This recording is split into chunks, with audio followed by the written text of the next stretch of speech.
참 좋은 날, 성스러운 주일 이 아침 우리 주님에 달려 나오신 사랑하는 성도 여러분에게 하나님의 은혜와 능력과 축복이 함께 하시길 간절히 주의 이름으로 축원합니다.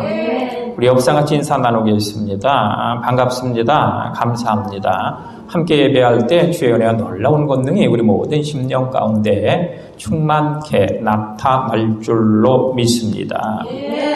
가슴에 손을 얹고 따라하겠습니다. 나는 하나님의 가장 존귀한 사람이다. 그렇습니다. 우리는 이 세상의 그 누구와도 그 무엇과도 비교할 수 없는 하나님 위대한 걸작품입니다. 중국 당나라의 마이 선사의 마이 상서라고 하는 책에 다음과 같은 글귀가 있습니다. 관상불여 심상이요 심상불여 덕상이다. 이 말의 의미, 얼굴상인 관상보다도 훨씬 더 중요한 것이 마음, 심상이고, 심상보다 훨씬 더 중요한 것이 덕을 행하는 덕상이다라고 하는 의미입니다. 백범 김구 선생 17살 김창수일 때 과거 시험에 응시했는데 그만 낙방을 하고 말았습니다. 물론 실력도 이 낙방에 작용을 했겠지만 그보다도 탐관 오리의 부정부패가 이 과거 시험의 낙방의 원인이다라는 사실을 알고 이 김창수 너무나도 실망이 컸습니다. 이렇게 실망하는 아들의 모습을 보고 있던 아버지가 이 창수에게 관상과 풍수에 관한 책을 좀 읽어보라고 권유를 합니다. 그래서 이 창수가 관상책을 가져다가 읽게 됐는데, 그런데 그 관상책에 의하면 이 김창수 얼굴의 상이 가난과 실패의 상인 바로 흉상이었다라고 하는 것이죠. 얼마나 기가 막혔겠습니까? 자신의 운명과 그 어떤 숙명이 실패와 가난이라니. 그런데 그 관상책 맨 마지막 끝부분에 결론이 나와 있었습니다. 그 결론은 이와 같습니다. 상호불여 신호요, 신호불여 심호다. 이 말의 의미는 얼굴이 좋은 것보다는 몸이 건강한 것이 훨씬 더 중요하고, 몸이 건강한 것보다는 마음이 선한 것이 훨씬 더 좋고 중요하다라는 그러한 결론입니다. 이에 창수는 마음의 위안을 갖고 그때부터 마음을 다스리기 시작을 합니다. 그가 27살 때 교회를 다니기 시작을 하죠. 그 마음에 예수님의 마음을 품기 위해서였습니다. 그때 안창호 선생의 여동생인 안신호 여사와 함께 주일학교 반사의 역할도 하게 되죠. 그리고 그의 어머니 광락원 여사와 함께 새벽 기도회를 끝까지 꾸준히 그가 새벽 기도회를 다니는 이러한 모습도 보게 됩니다. 그리고 이 상해 임시정부 때는 그 임시정부 내에다가 교회와 교회 학교를 그가 설치해서 그것을 운영을 하는데, 그때 교회 학교 교사로서 장준하 선생도 있었습니다. 그리고 1945년 해방된 이후에 고구로 돌아와서 그가 정동교회를 다니게 됩니다. 그해 11월 28일 임시 그 정부 요원과 미군 그 환영 그 모임에서 이 김구 선생이 아주 유명한 말을 합니다. 이 나라에 경찰서 10개가 있는 것보다 교회 하나가 훨씬 더 필요합니다. 라고 그가 열변을 토하는 모습을 보게 됐죠. 그가 워낙 유명한 인물이고 그를 해하려고 하는 밀정들이 많이 있어서 그가 교회를 다닐 수 없게 되자 남대문 교회 김치선 목사님이 그의 사교인 경교장에 와서 남대문 교회에서 새벽 5시에 새벽기도를 드리고 6시에는 김구 선생님은 경교장에 와서 김구 선생과 함께 새벽기도회를 하게 되는 모습도 보게 됩니다. 이처럼 김구 선생의 그 관상이 실패와 가난의 흉상이었지만 그의 마음속에 예수 그리스도의 마음을 품게 되자 그는 이 나라 이민족의 독립투사요, 이 나라 백성들이 모두가 사랑하고 존경하는 스승과 어른이 되었다라는 사실을 우리가 기억할 필요가 있습니다. 유대인의 속담 중에 이러한 속담이 있습니다. 가진 것이 많은 사람은 주머니에 신을 믿고, 주머니 속에 신을 믿고, 가진 것이 적은 자는 마음속에 신을 믿는다라는 그러한 속담이 있습니다. 이 말의 의미, 이 속담의 의미는 가진 것이 많은 사람은 돈을 믿지만 가진 것이 없는 사람은 하늘의 하나님을 믿는다라는 그런 의미로 우리가 해석할 수 있습니다.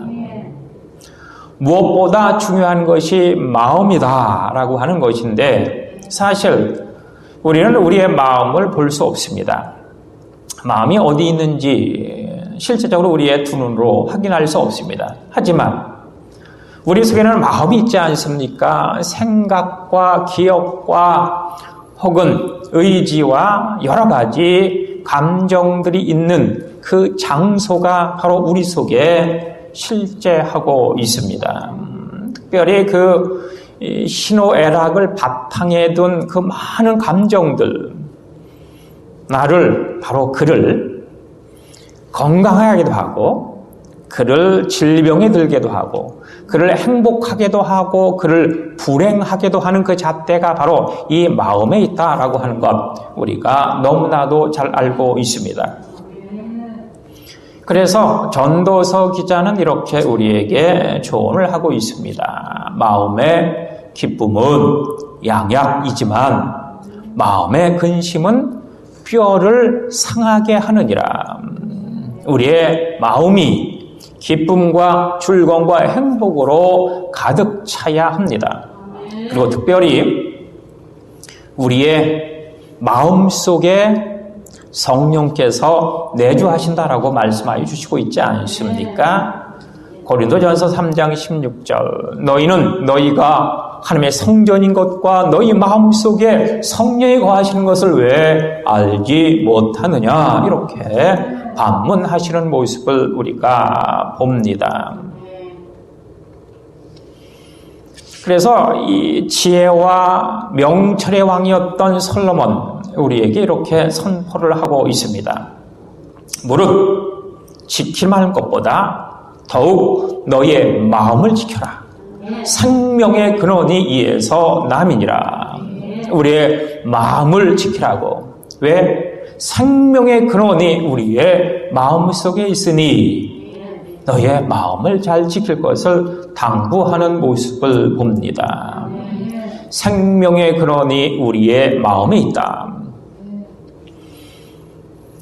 솔로몬 사후 700년 이후에 태어났던 사도 바울도 똑같은 이야기를 합니다. 오늘 본문에서 너희는 이 마음을 품어라. 곧 그리스도 예수의 마음이니 그런 근본 하나님과 본체시나 하나님과 동등됨을 취할 것으로 여기지 아니하시고 오히려 자기를 비워 종의 형체를 가져 사람들과 같이 되었고 사람의 모양으로 나타나사 자기를 낮추시고 죽기까지 복종하셨으니 곧 십자가에 죽으심이라. 생명의 근원이 우리의 마음인데 그래서 우리의 마음을 지켜야 하는데 우리가 어떻게 우리의 마음을 지킬 수 있을까? 예수님의 마음을 품음으로 우리의 마음을 지켜라. 이렇게 사도 바울이 우리에게 선포하는 모습을 보게 됩니다.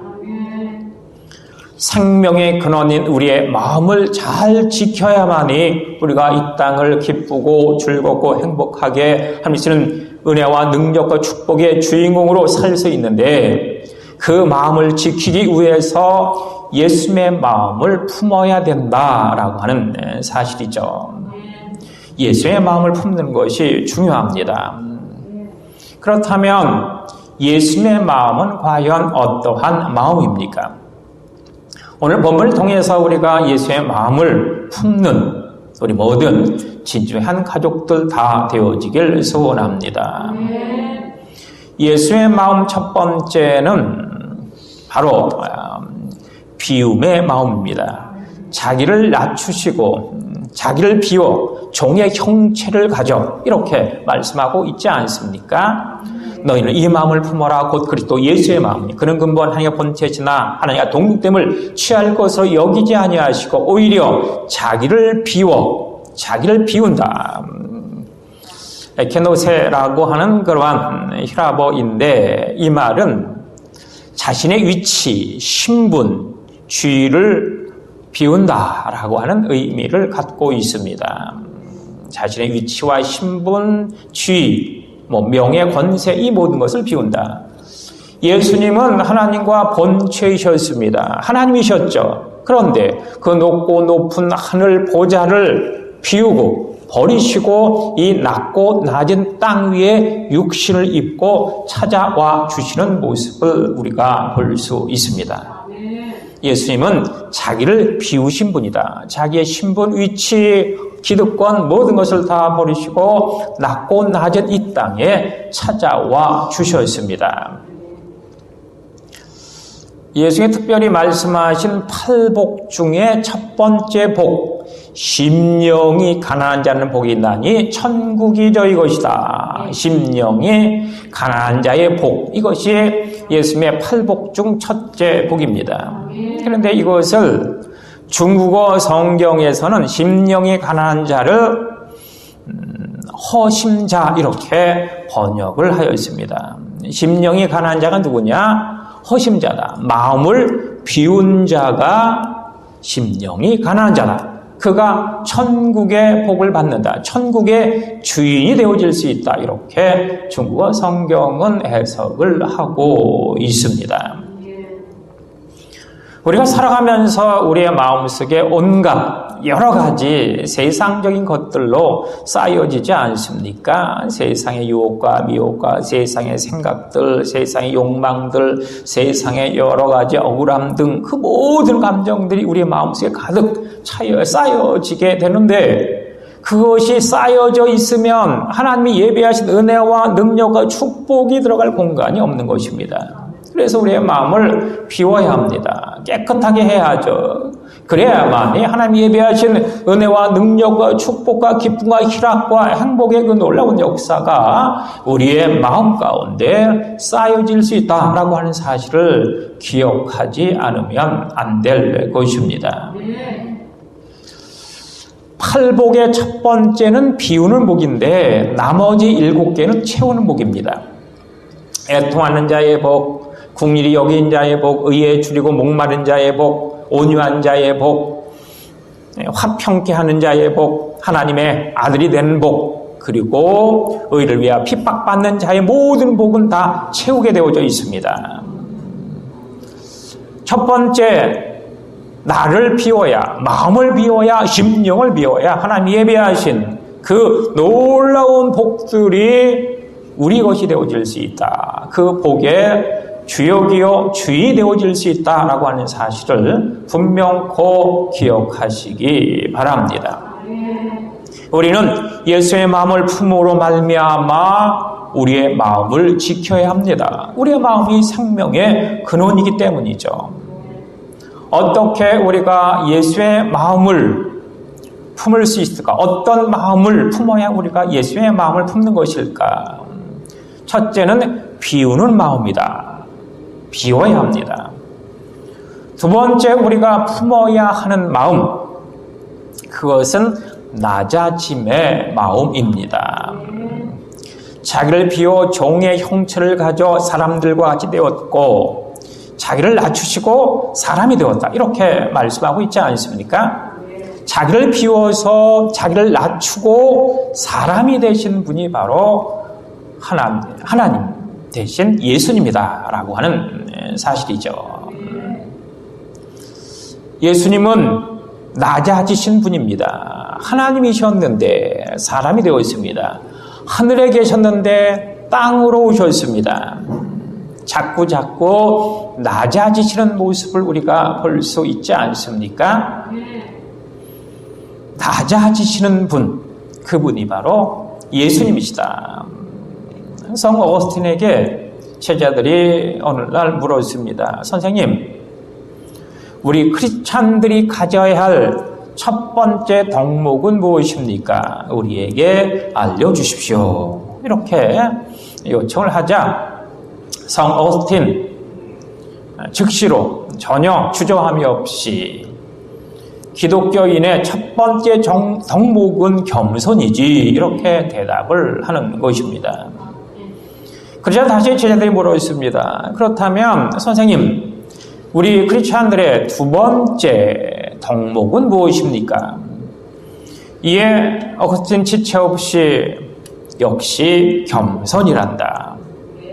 그래요? 그러면 세 번째 덕목은 무엇인데요? 라고 재차 묻자 여전히 어거스틴은 이렇게 대답을 하는 겁니다. 겸손이지, 겸손이야 라고. 그러면서 어거스틴이 설명하는 말, 천사가 왜 마귀가 되고 사단이 되는 줄 아느냐?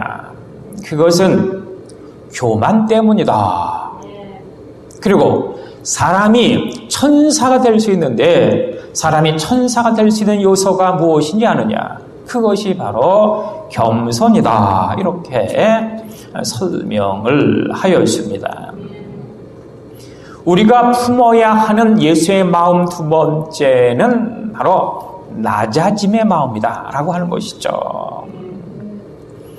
그래서 솔로몬은 교만은 패망의 선봉이고 넘어짐의 앞잡이다 라고 그렇게 강조하는 모습을 우리가 볼 수 있습니다.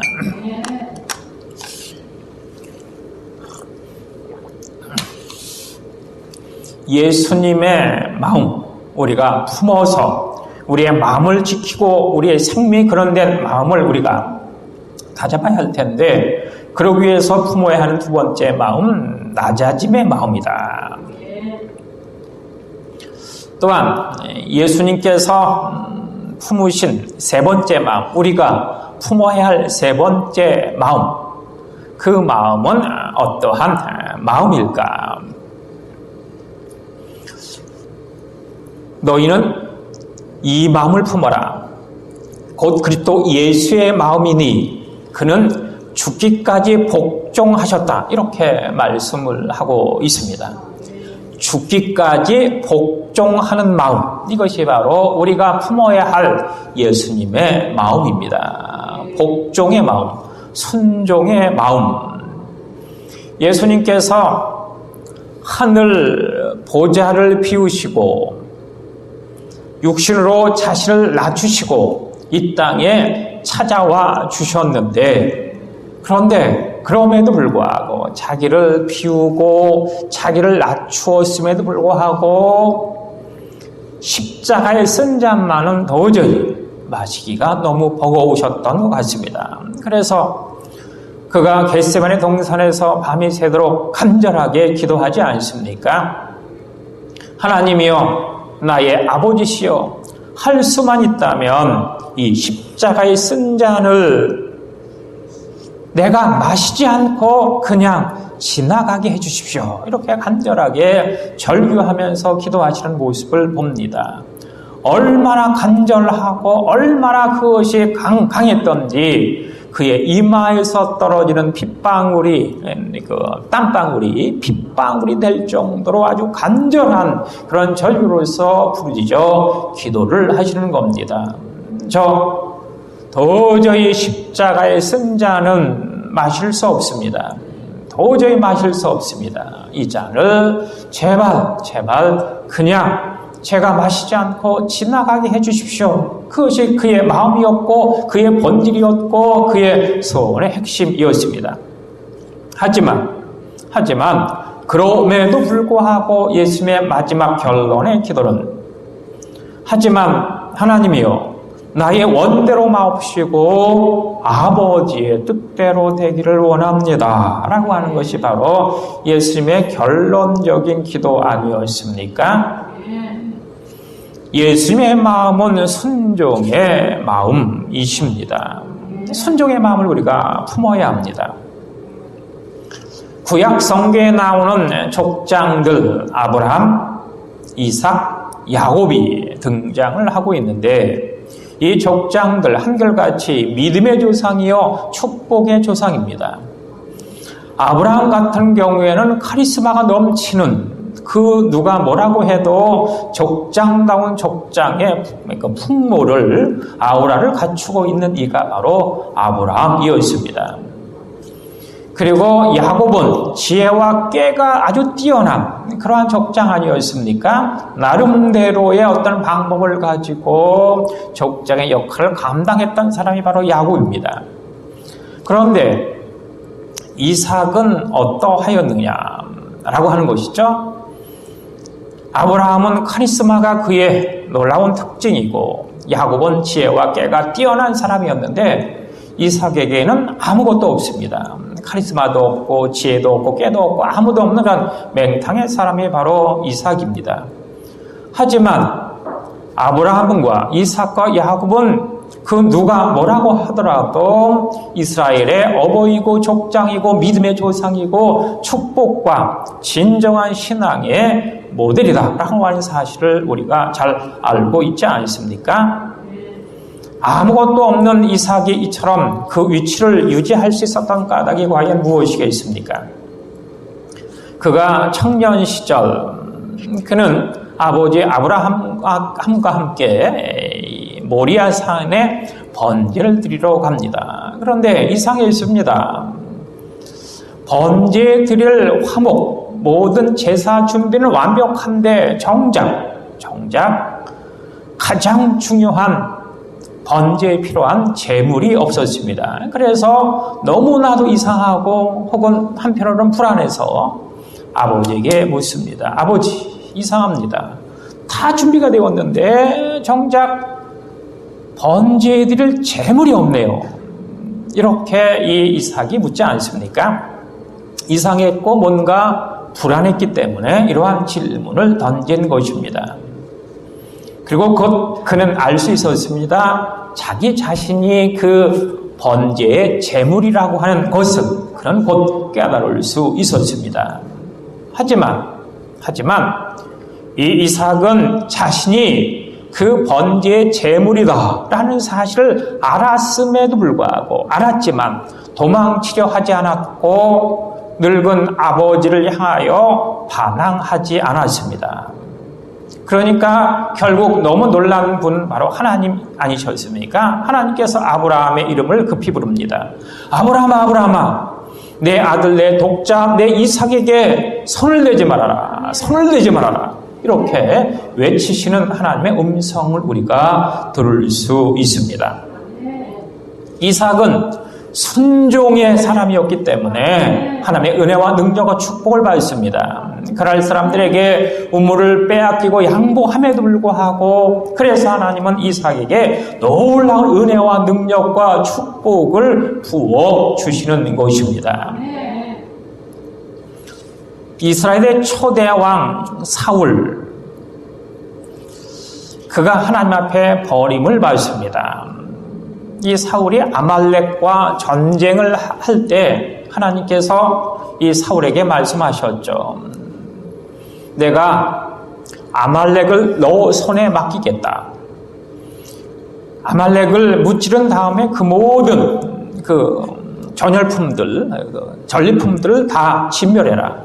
양이든 소든 그 모든 것을 다 없애라. 이렇게 말씀을 하셨습니다. 그런데 사울은 차마 소와 양떼를 없앨 수 없었습니다. 그 중에 아주 튼실하고 아름답고 아주 하나님에게 그 제물을 드릴 만한 그런 어떤 양떼와 소떼는 그래서 구별을 해내지 않습니까? 하나님이 진멸하라고 하였음에도 불구하고 그것을 죽이지 않고 몰래 감춥니다. 그것을 하나님께서 지적하시자 그가 한 말, 하나님, 제가 하나님 앞에 제사를 드리기 위해서, 하나님 앞에 이 튼실한 양과 숫대를 드리기 위해서 제가 죽이지 않은 것입니다. 이렇게 핑계를 대지 않습니까? 이때 하나님께서 이 사울에게 하셨던 말씀, 순종이 제사보다 낫고 듣는 것이 수양의 기름보다 낫다, 이렇게 말씀을 하시는 것입니다. 결국 이 사울은, 순종치 못한 불순종의 이 사울은 버림을 받고 마는 것입니다. 우리가 품어야 하는 예수님의 마음, 세 번째는 바로 이 순종의 마음이다 라고 하는 것이죠. 하나님이 가장 기뻐하시는 것이 바로 순종이기 때문입니다. 또한 예수님이 품으셨던 우리가 품어야 할 예수님의 마음, 네 번째는 죽기까지 복종하셨으니 곧 십자가의 죽으심이라. 십자가 사랑의 마음입니다. 우리가 품어야 하는 마음, 십자가 사랑의 마음. 하나님은 사랑이시죠. 하나님은 사랑이시니라. 우리는 사랑의 하나님을 믿고 있는데 그 사랑의 극치, 사랑의 최절정, 그것이 무엇입니까? 하나님의 사랑의 절정은 바로 십자가입니다. 그러니까 우리가 어찌 십자가를 사랑하지 않고 살아갈 수 있겠습니까? 예수의 마음, 가장 마지막 마음은 십자가 사랑의 마음이다. 우리 역시도 십자가의 사랑의 마음을 품지 않으면 안 됩니다.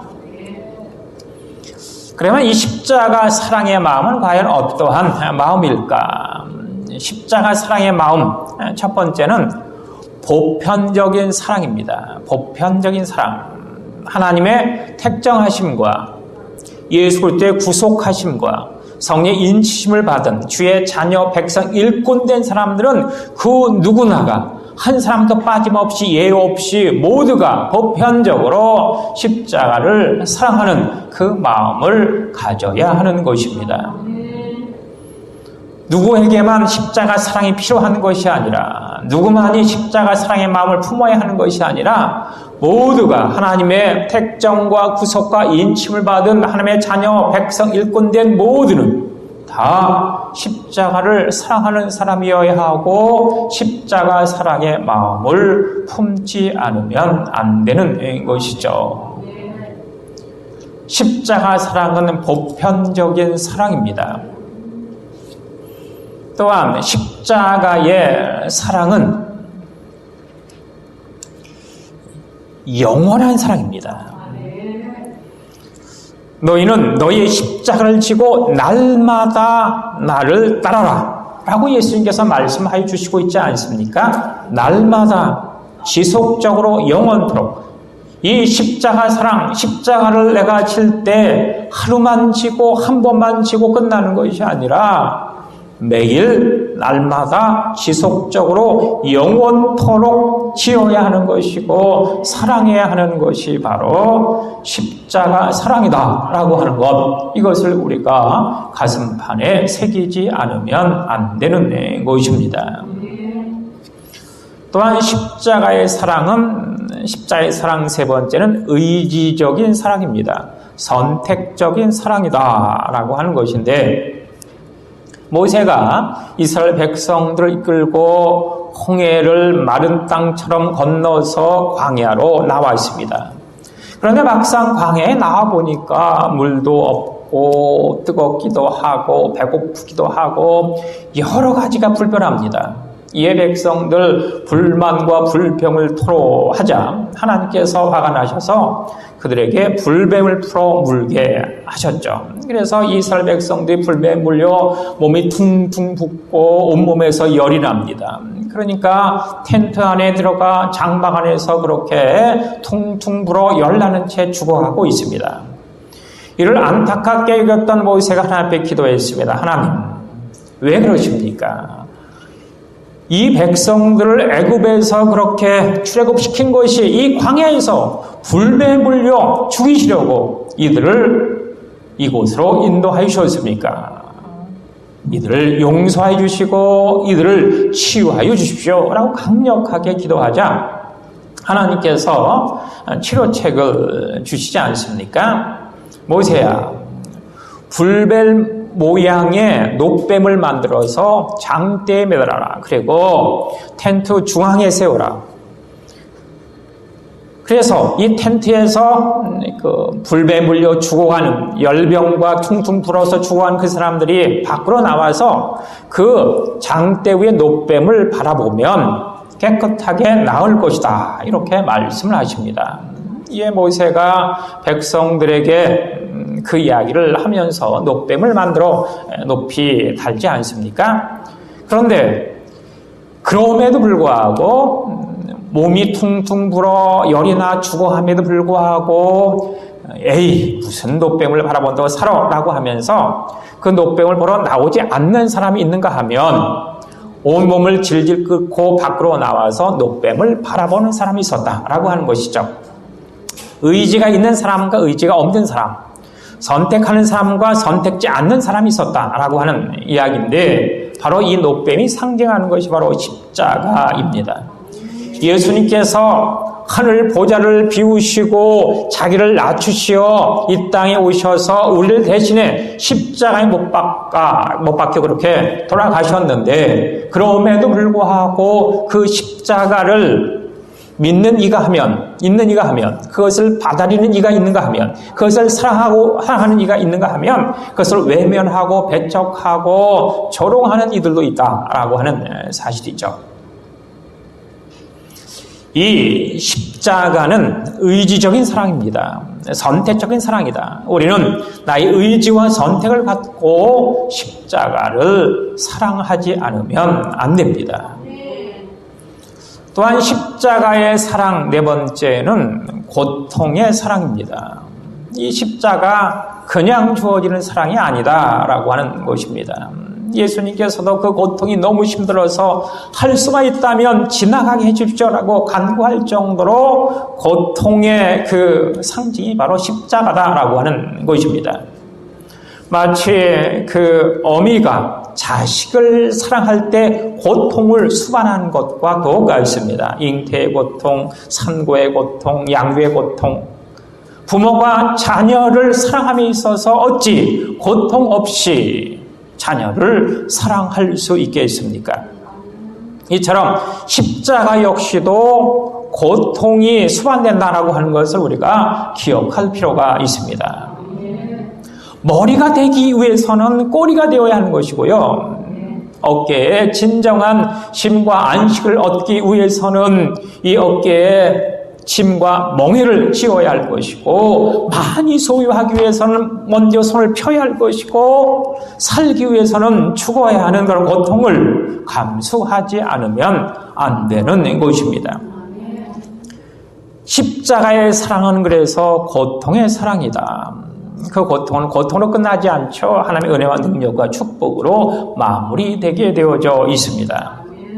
또한 십자가의 사랑, 마지막 십자가, 그 십자가 사랑의 의미는 생명의 사랑이다라고 하는 것입니다. 예수님, 하나님이 자신의 생명을 버려 우리를 구원해 주셨는데 그것이 바로 십자가 아닙니까? 하나님도 하물며 자신의 생명을 버려 우리를 구원하여 주셨는데 우리가 하나님을 믿음에 있어서 하나님을 사랑함에 있어서 어찌 나의 생명을 담보로 하지 않고 하나님을 사랑한다, 하나님을 믿는다 라고 이야기할 수 있겠습니까? 십자가 사랑은 바로 생명의 사랑입니다. 우리가 이 땅을 살아가면서 가장 중요한 것이 마음입니다. 마음이 생명의 근원이 되기 때문인데 생명의 근원된 우리의 마음을 지키기 위해서는 예수님의 마음을 품어야만 하는 것입니다. 예수의 마음은 낮아짐의 마음이요, 비움의 마음이요, 순종의 마음이요, 또한 십자가 사랑의 마음이다 라는 사실을 우리가 분명코 헤아리지 않으면 안 될 것입니다. 무엇보다도 예수님의 마음, 그것은 바로 이타적인 마음이다라는 것도 함께 우리가 기억할 필요가 있습니다. 이 땅이 왜 이렇게 험하고 싸움과 시기와 질투와 전쟁의 소문이 넘쳐나고 있습니까? 모두가 다 이기적인 마음을 갖고 있기 때문인데 결국 이 예수님의 마음은 비움의 마음과 낮아짐의 마음과 순종의 마음과 십자가의 사랑의 마음은 이타적인 사랑의 마음입니다.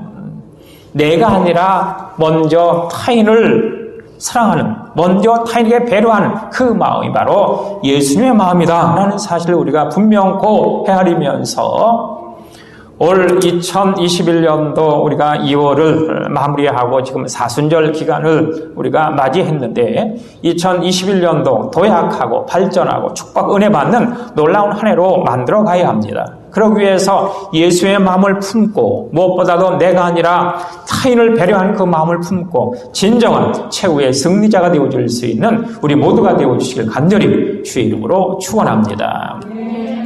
기도하시겠습니다. 주님 감사합니다. 우리 사랑 모든 진정의 가족들 사순절을 우리가 출발하고 있습니다. 무엇보다 예수의 마음을 품음으로 말미암아 진정한 최후의 승리자로 삼아 주옵소서.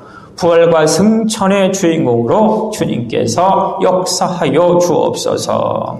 예수님 이름으로 기도합니다. 아멘. 우리